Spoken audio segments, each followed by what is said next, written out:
everybody. I'm Tall. And I'm Small. And today we are continuing on through the AAMC's MCAT study guide, where they have laid out everything that's going to be on the MCAT. We are currently going through Psych, Soc, and Small is going to teach us about cognition. So, where do we start with cognition? Where do we start? That's a good question. So let's define what exactly cognition is, because it's not a word we use every day. And I don't really know. Yeah, I didn't either when I first started reading that section, but cognition is just the process of thinking. So Okay, yeah. That makes sense. So the basic model we use when we talk about thinking or cognition is the information processing model. So the first tenet of this model is that thinking requires sensation to be encoded and then stored where it can be retrieved later. Okay. So we have to pick up things about the environment around us and have them in our noggins. Right. And then to use those things in decision making, we have to analyze the stimuli. So we have to think about it. So going along with cognition. Mm-hmm. And then decisions, and so if we make a decision based on one situation or whatever, based on whatever we think is best for that situation, decisions of one situation can be adjusted to help solve a new problem. And then problem solving is dependent on both the person's ability to think and the complexity of the problem. So to me, I kind of started thinking about like a baby or something, like someone who's first starting cognition. So thinking requires sensation. So I was thinking about that sensation of hunger. And then encoding and realizing that, yeah, like I remember what this is. This is an important thing. I need to eat when I feel like this. Okay. And maybe this baby knows that when he's cried in the past, his mom comes and feeds him. So he takes that solution, crying, to get a response, and he applies it to different problems. So if he needs to go potty and he needs to be taken to the potty or his diaper changed or whatever, if he's hungry or if he's thirsty, or if he's too hot and he needs somebody to take off his little onesie. So he's generalizing that solution to different problems because he's learned it's successful. Mm-hmm. So, and that's a very limited view. That's like, I was going to say mental set, but that is kind of his mental set. We'll get into that in a second. Yeah. But it's dependent on his ability to think, which is not super developed yet if he's a baby, and the complexity of the problem. It's pretty simple. Okay, so this information processing model is kind of like, because I know, and we're about to get into this, there's a lot of different opinions about how exactly all this stuff works and develops and everything, but at any stage, this is what happens kind of physiologically almost. Like we get a stimulus, we have to figure out how do we keep what we learn from there into our brain, and then we have to have the ability to keep it there and then retrieve it when we need it. And there's some way that develops. Yeah, so that is almost a better definition of memory, like how we encode things in memory, and we'll have a whole video on that. Okay. So this information processing model, I think, is even simpler. It's more about thinking as it is applied to problem solving. Mm-hmm. A lot of the rest of this little section is problem solving. Okay. So let's move on. So the big name in cognition is Piaget. Yeah, we have a friend from Israel, and that's how he was saying it when he started studying.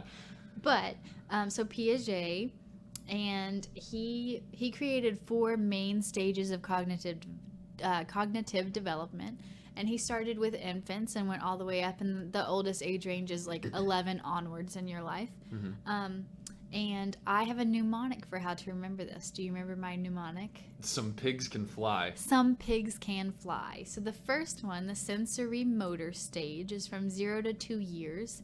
And the primary things that you see in this stage is, 1, a primary circular reaction. So a repetition of an action with a body part. So the baby being its primary self, doing the action to itself. Right. So like sucking their thumbs for comfort. And then a secondary circular reaction, repetition of an action with a toy or other object, maybe throwing a toy off a high chair because he knows it'll get a reaction. So I think I've seen this before in a passage, in several passages. This is, the Piaget stuff especially is very high yield, but I think I remember circular reactions being in a passage recently, and it had to do with like verbalizing a sound. Yeah. And like maybe language development, or am I off on that? No, totally. Definitely. Okay. Yeah. When we're first learning language, we repeat all sorts of different sounds, and we there's like one stage where we repeat sounds of like any phoneme possible, and then, or is that moneme or something like that, just the most basic unit of sound. Right. And then the next stage of development is using those basic sounds from our actual language. So they've picked up on something telling them, like, these sounds are from English and you speak English, so these are the sounds you should be repeating. Yes. Words. And then eventually, so you're going to repeat the sounds that occur most in your language, and then eventually you'll start placing them together. It's kind of like chimpanzees typing out the entire works of Shakespeare if they have infinite number of, infinite time or whatever. But like that one didn't land, but whatever. So would that be a primary or secondary circular reaction? So I guess if they're just speaking to themselves, I might say primary. There's no other external object involved. But I'm not super sure, but that's a good example. Okay, so you said that a secondary circular reaction would be you throw toy off a high chair because something happens afterwards. Yeah. So maybe at first, if a baby is just by itself and it's making a bunch of noise, that's maybe a primary circular reaction. It knows that it can make all these different noises. Then a secondary would be when it starts to pick, because it says like, I think that would be a different phase of development. I think that would be later. Okay. But what if a baby said like da, and then the father like got really excited in front of the baby? That would be operant learning. So that's learning is behavior, and that's later. So It's good that you're getting excited about it. But in order to really remember these things, try to keep it simple, because there's just really so much. Like there's 40 of these AAMC big psych ideas, psych-soc ideas. So knowing that circular reactions, repetitive actions, are the characterizing thing of sensory motor stage of Piaget's development is a big deal. Primary means body part, secondary means some other object. Yeah, and I like really going through and making examples for myself of each of these, of each one, so that I know that I really know what I'm talking about. Mm-hmm.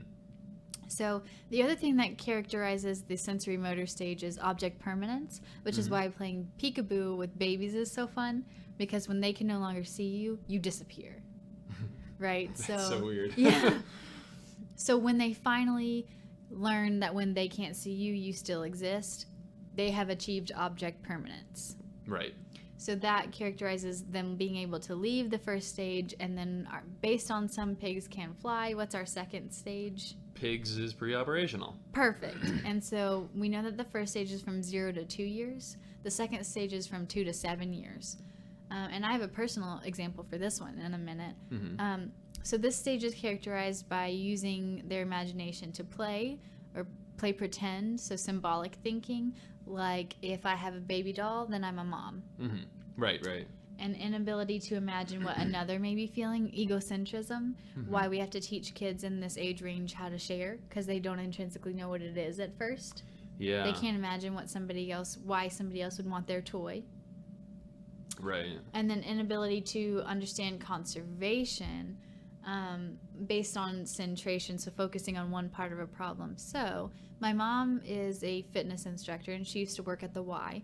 And when she would teach her fitness classes, I would go in the child care centers, right? Mm-hmm. And they were teaching their child care workers, I guess. I don't know what the name for them would have been. But I think they were like teenagers, and they were teaching the teenagers about the age range that we were all in. Mm-hmm. And they had a big wide beaker compared to a skinny little cylinder, and they put the same amount of water in both the skinny cylinder and the wide beaker. And they asked all of us which one had more water, and we all said, oh, well, the cylinder, it's way higher than the other one. Right.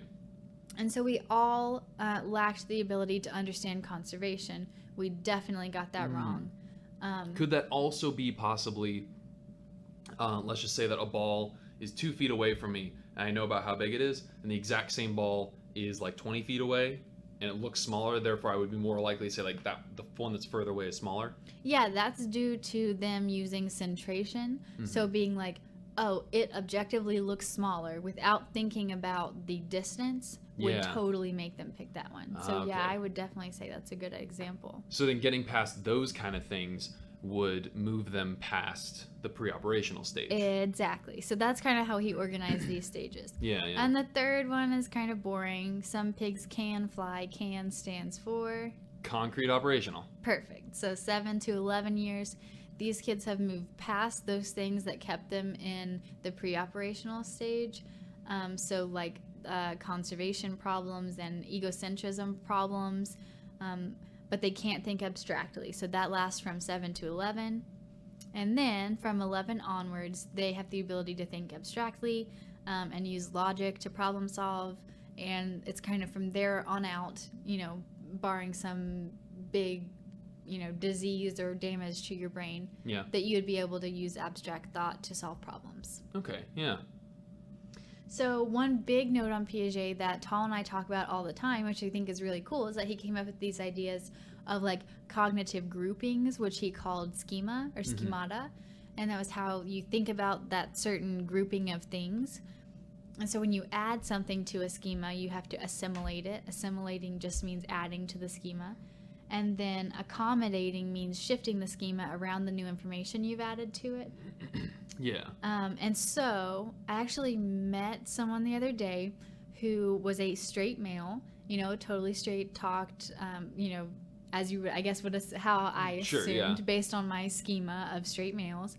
But he had his nails painted, and that was just normal for him, and he just liked doing that.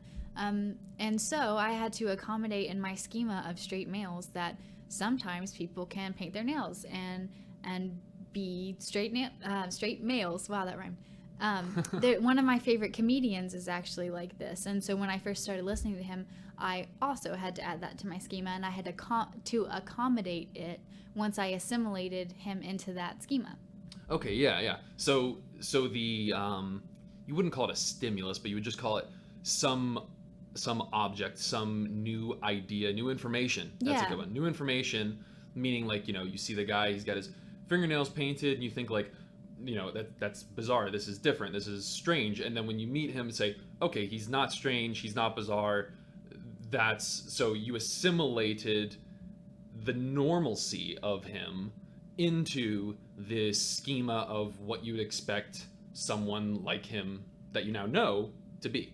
Now, like, people that are like him, they can look at, the accumulation of how I thought people like that look now has to accommodate for the fact that it can now include people like him. Yeah, I think a good example of that was, I think, when I was in high school and I first started learning about like my guy friends who ended up being gay. And through, the media and movies I had watched, I'd always assumed that they would all be like flamboyant and fabulous. Like the birdcage. Yeah. and so that was totally wrong, right? There's tons of masculine gay men. So I had to assimilate that new information and accommodate my schema to fit it. Interesting. So sometimes when we're parochial or closed-minded, we have a hard time grasping new things that fit old schemata. So if we can accommodate the schemata, we can assimilate those things easier. So that's probably something that happens, and I'm being like super, stereotypical or something, but you tend to think like older people have a harder time accepting new stuff. I think that's probably totally true because you can add in that thing like the crystallized intelligence, right? Yeah. They have a set way of thinking about things that they've thought about it that way for so long that their schemata I wonder if there's like a little gate built up kind of like don't tell me anything new. This it's has working. Worked. Yeah. This has worked, and it'll be hard to incorporate new stuff without the fluid memory necessary. That's interesting. Yeah. Yeah. So to accommodate new things that are being assimilated into a schema, like, the guy paints his fingernails, but he's a totally normal, straight guy, like, in your head, if you were an older person, you have more crystallized memory, like, once that starts to get assimilated, like, it just can't, and it kind of pops back out. It's not necessarily going to pop back out into a bad thing, but, like, it's, harder to expand and contract your schema, maybe. Yeah, exactly. So I think it's important to talk about. I think it affects a lot of social changes too. So it's good that people kind of had this idea of like, I could be thinking about things in a closed-minded way. If I need to change how I think about them, accommodate my schema, I can add new information to it. So I think it's important.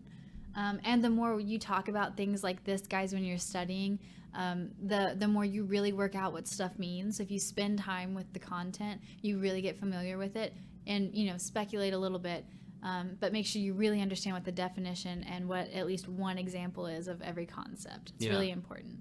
So the next thing we wanted to talk about was cognitive changes in late adulthood. I think Tal has some expertise on this. Yes, I study dementia and specifically Alzheimer's. I have a lot of family history with it, taking care of grandparents, and I've seen firsthand exactly how cognitive changes can really happen when you get older, or specifically when you just get any kind of dementia-causing illness, any dementia-causing state. Yes, and will you define dementia for us? Because I know a lot of people have this, like, we use it like almost too common. It's just like a word that gets tossed around. But what is the exact definition of dementia, and how is it different than Alzheimer's? Right. So how I understand it, dementia meaning any condition. It could even just be the condition of aging, which a lot of people now consider aging to be a disease in and of itself, just because things always start going wrong. But dementia basically just means you are losing cognitive function. It doesn't necessarily mean you have structural changes going on in your brain, but you are losing the ability to incorporate new memories, to perform tasks, to do basic cognition like mathematical problems and things like that. Your prefrontal cortex stops being able to organize things, remember orders, things like that. Yeah. Which can come through Parkinson's, it can come through Alzheimer's, it can come through lots of different things. So it is different than Alzheimer's. Yes, Alzheimer's has to be caused by specific origins, because Awesome. it is a specific disease. It's kind of like saying if you have a runny nose, it could be caused by the common cold, it could be caused by the flu, it could be caused by allergies. Right. But the runny nose is like the dementia. The cause would be one of the other things. Very good analogy. Very good. Okay. So in elderly adults that don't have any induced cognitive impairment, which we just said is the definition of dementia, they actually don't seem to lose IQ later in life, which I thought was super encouraging. Yeah. If you can try to prevent the dementia-causing diseases, then you don't necessarily decrease in IQ. I think my nanny is the sharpest she's ever been, and she's 74 or something like that. So the one type of memory that does seem to get worse with age is task-based, like time-centered tasks, like taking medicine at a specific time. Right. And then you mentioned fluid intelligence. I don't know that you said fluid intelligence, but you did talk about it, like that plasticity, making new connections. Yeah. And problem-solving skills. Like, we seem to be pretty set in our ways when we get up in age. So our crystallized intelligence doesn't really decrease, like how we drive and like what our kids' names are. Yeah. So yeah, those things are pretty set.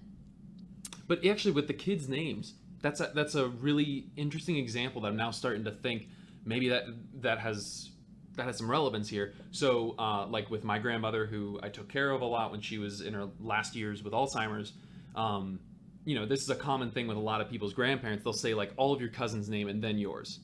So they remember all of them. They remember, like my grandmother, when she was talking to my father, she would say one of his brother's names, then his other brother's name, then him.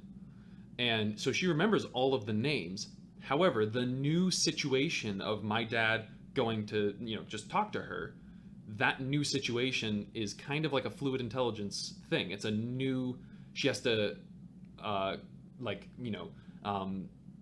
cognitively, assess her surroundings and the situation. And she knows, this is one of my sons. I know all of my sons' names. Which son is in front of me right now? Yeah. And so she says all their names until she gets the right one. Yeah. It kind of sounds like that, at least. We're going to talk about memory later in a couple videos. And I think what you just mentioned is going to be super important. So let's bring it back up in memory. Definitely. Yeah, that's exciting. So there's actually a change in how we value cognitive development based on culture, which I thought was also really cool. So some cultures place a higher value on social knowledge versus knowledge in school. I think I remember about like going to Bible study and like church when I was really little, and they were talking about like Jewish culture way back in the day, like maybe Old Testament. and they had to memorize large chunks of the Bible because that was valuable to their society. And that's not necessarily the case today. Like, our society values a good deal of, like, go to school, get this and that degree, and, you know, be very academically successful. But back in that day, having large chunks of the Bible memorized was a very valuable thing in their society. Like, all the kids had to do it. Yeah. It's kind of like societies that have way more... So, like, in most Western societies, we don't care too much about...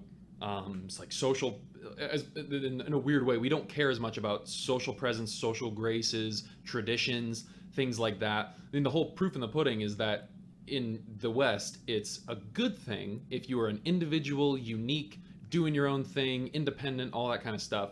But in a lot of other cultures, it's not. If you're not respecting tradition, something's wrong with you. If you're not, you know, going through the motions of how we act socially, then, and not to say that other cultures don't have the same value that we have on like, you know, academic knowledge or something, but for us, like, we don't care almost at all about that kind of stuff. You know, we got patriotism and yada yada yada, but what we really care about is the development you have as a student and as someone who is eventually going to be a productive member of society, not necessarily someone who is going to be a good member of the culture.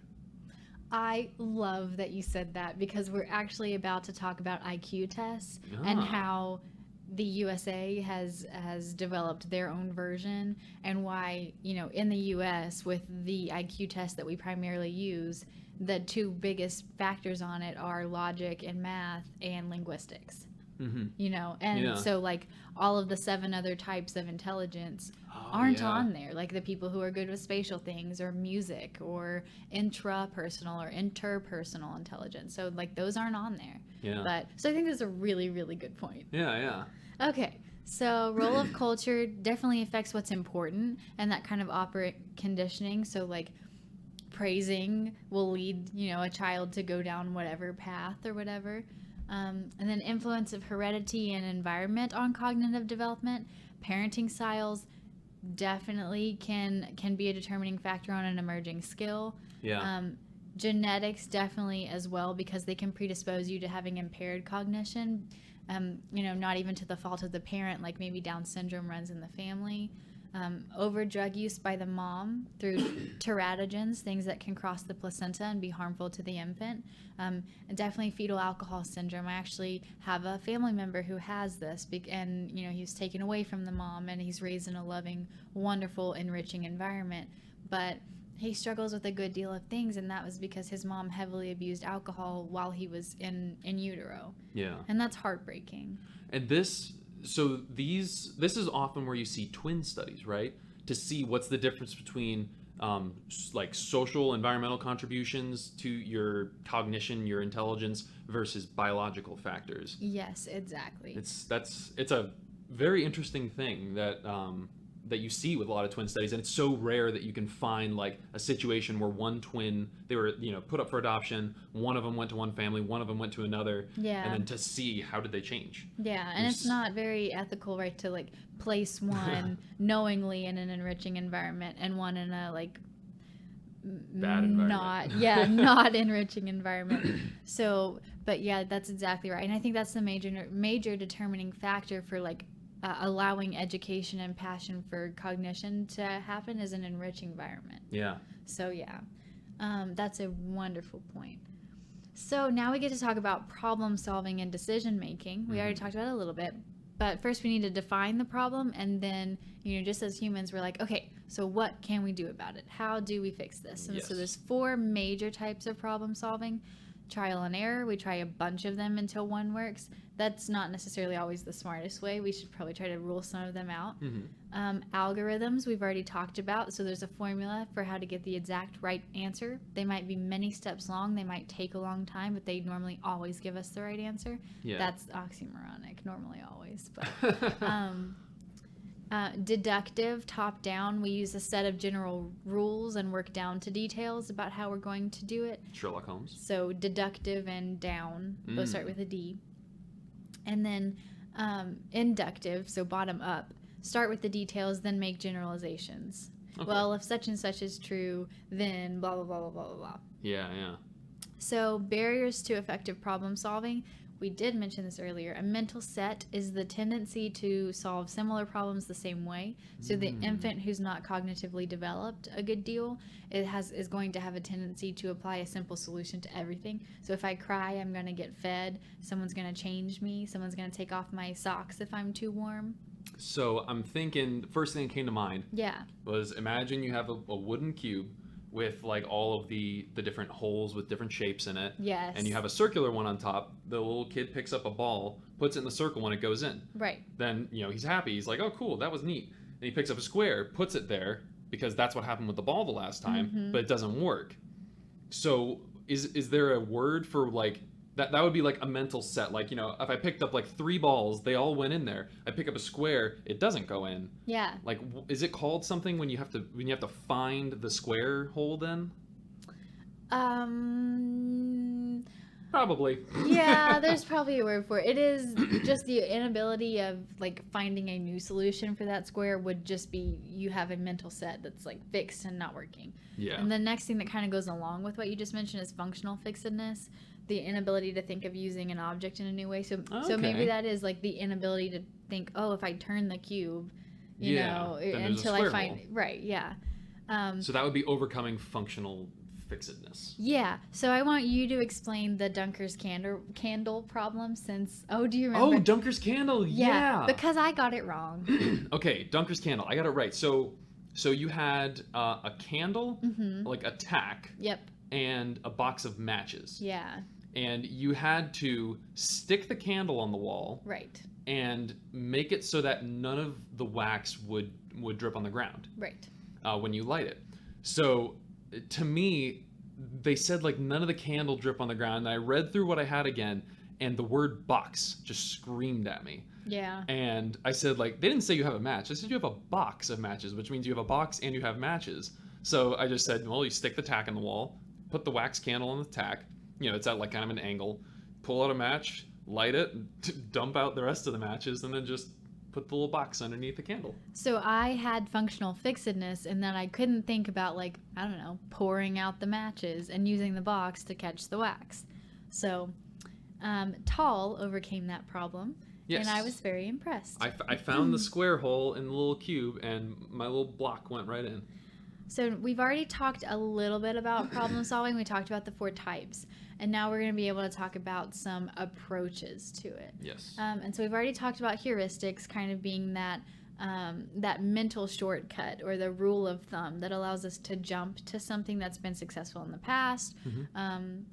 So there's a couple, I really like these examples. So there's 2 different types that we mainly talk about, and that's the availability heuristic. So this example that I read in this external resource was, are there more words that start with a K or that have their 3rd letter as a K? Okay. What would you say?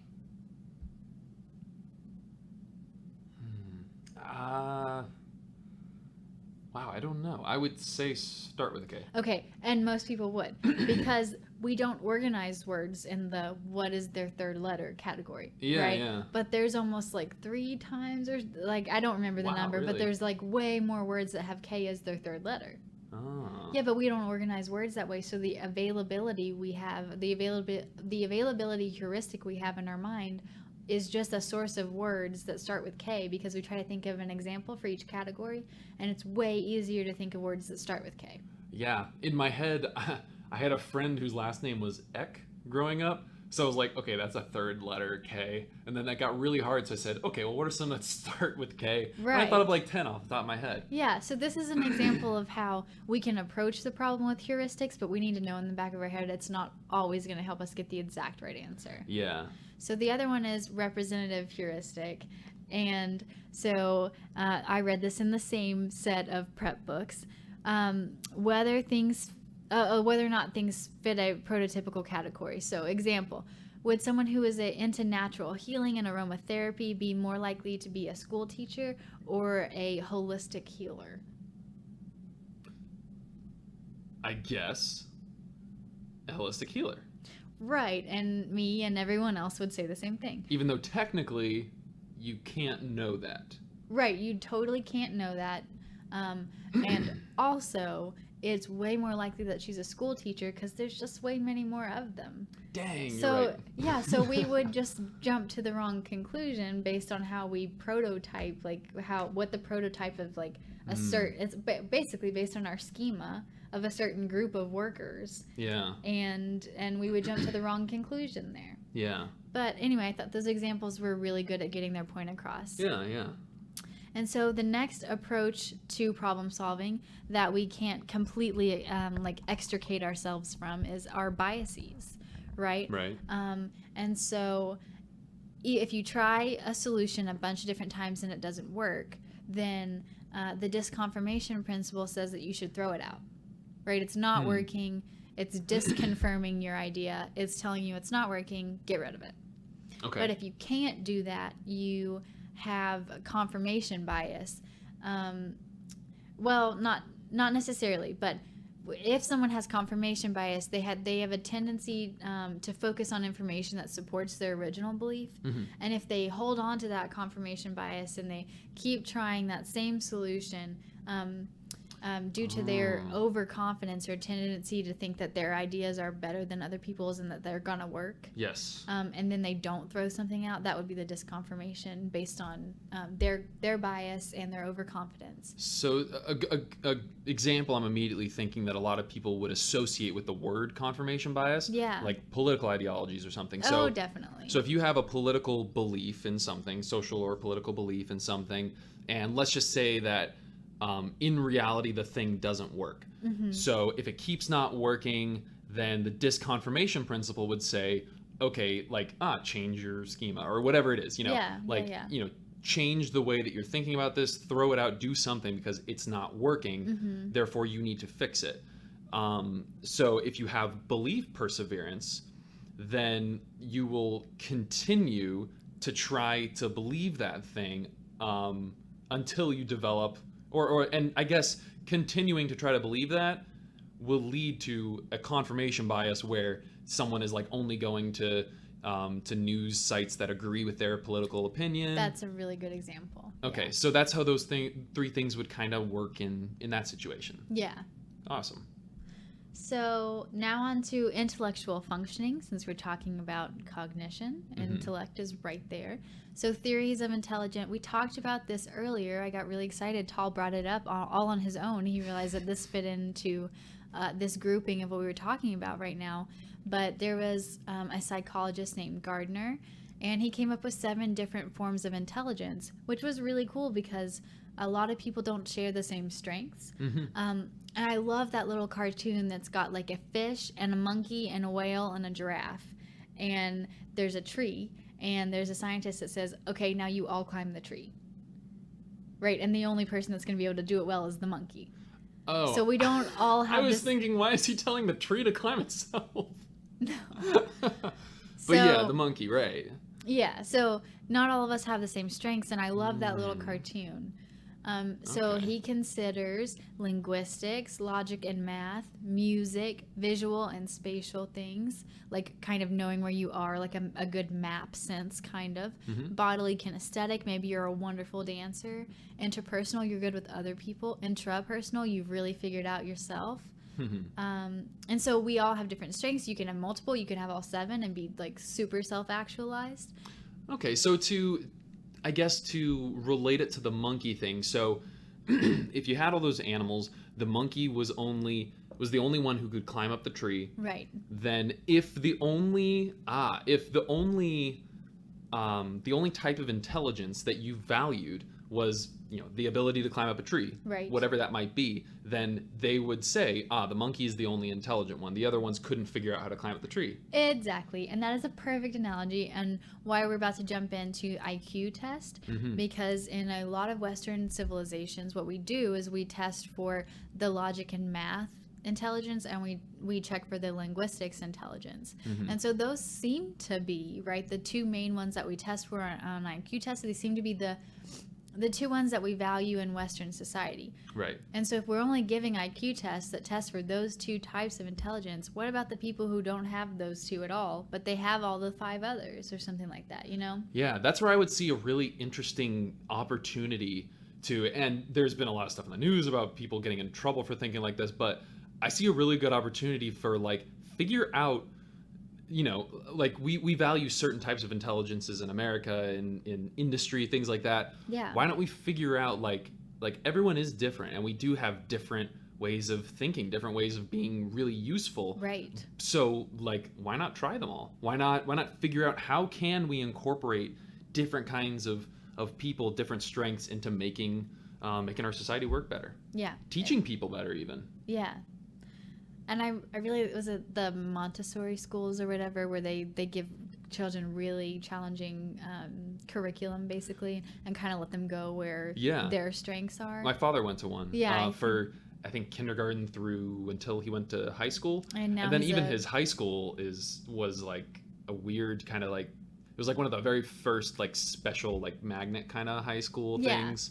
But it was basically an extension of his Montessori school. So he is now a professional musician and a doctor. He was a very successful musician. So he had a bunch of these different intelligences and intelligencies. I don't know the plural of it. But yeah, so I really like that cartoon, and I think it hits home for me because for a long time I didn't understand what my brother went through when he was struggling with school. And then they finally got him diagnosed with dyslexia and ADHD. And the kid couldn't read a sentence correctly because all of his letters were jumbling. And so he wasn't great at linguistics for a really long time, but he was really good in other ways. Like he was really great with other little kids. He actually was okay with math. He would write his numbers, his letters. It wasn't in calculus in elementary school, but he would write his letters letters and numbers backwards and all that. And then they got him on the right medication. They started getting him tutoring for dyslexic students, and he flourished in linguistics and logic and math. And so anyway, it's also interesting to think, I talked to my dad about this one time, that isn't it crazy that like we have all these issues now popping up with kids who like can't read correctly or they can't think in specific ways correctly. Yeah. But we've developed, like, even just think about reading, like kids who have dyslexia. Yeah. We've only required people to read. We've only required them to read for like 100 years in human existence. Yeah. People have only read on a large scale for a couple hundred years.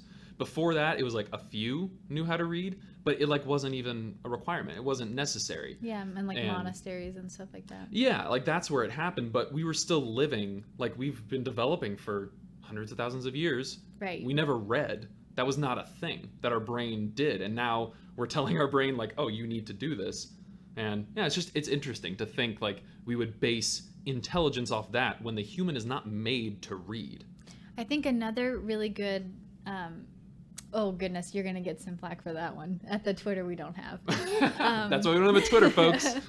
But musical intelligence. So I was really excited to maybe start like singing with Tal, and Tal was trying to teach me how to harmonize, and for the life of me I can't figure it out. And I think, I'll keep trying. Maybe one day I'll watch enough videos and maybe I'll pick up on it, but it seems to be something that like people just intrinsically have a skill for, like if you're musically talented. Yeah.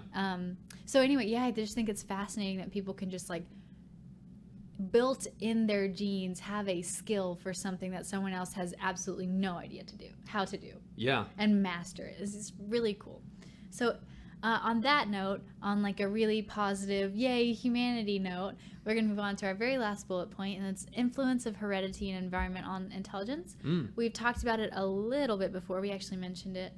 Twin studies, that kind of stuff. Right. So it can be genetic, but it can also be affected by proper nutrition. We mentioned an enriching environment, which to me I think is the most important, especially for like language development. And then socioeconomic status probably makes sense with enriching environment. An education system, and as evidenced by, like our IQs actually drop over the summer. Yeah, which I thought was fascinating. So variations in intellectual ability. So we use standardized IQ tests to kind of do this. And so the IQ tests were designed to show a standard curve. Their results were going to show a standard curve. So if I took a cross section of like all of the 6-year-olds in this school, I should have a standard bell curve of where they fall on the IQ distribution. Yeah. So I don't know how fair that is, but Right. I'm not the person who came up with it. But the basic formula for IQ tests would be like mental age divided by chronological age times 100, and that kind of makes sense, right? Yeah. So. And I always liked, I like the idea of, my father actually said this to me, that there's like 3 major phases of mental and physical health and development in your life. One is fetal, the other is childhood, and the other is adult. And only one of those you actually control. The others, so when you're in utero, that's just nutrition that the mother has to give to the child. When you're in your childhood, the parents are in charge of, so the parents being the environment, not yourself, not your genetics. It's the environment. Yeah. Is in control of not only your physical health but also your development in intelligence and cognition. And then when you're an adult, you have that to start from. And so it's another way to kind of look at when you see people who are super, super unhealthy, or they just don't think well, they're not particularly smart or anything like that. Like a lot of it is honestly not their fault. Yeah. Because if they got a bad start, it's unfortunate. It's hard to overcome that sometimes. Yeah, and Tal loved telling me about this because that is really my passion, is that childhood and then in utero stage with the mom and baby. But I love that point he brought up because most of my shadowing experience is in a NICU. And so they would always tell us, we get them in here, I think as early as like 16 weeks early and crazy things like that. And they can keep them alive, but they keep them alive. And then what amount of morbidity happens, and most of those little ones are going to be cognitively impaired because just like your dad said, like they need to be in utero and cared for and not exposed to teratogens. And then another important side to that is like making it as close to 40 weeks as we can. Yeah. And then once we get here, are we feeding correctly? Because if we don't feed correctly, that leads to us being able to talk correctly. And do we crawl first? Because we need to crawl first and all those little things. So being in, an area of like low socioeconomic status and a non-enriching environment, we don't learn how to talk right. Maybe people don't really recognize that we might need some extra help developing how we should. So maybe we're not meeting those checkpoints. Yeah. So it just all builds on itself. And but that's exciting that our IQs don't drop when we get really old. That's a good thing, right? It is a very good thing. I'm excited to not lose my IQ when I grow up. Yeah. Well, strong work small.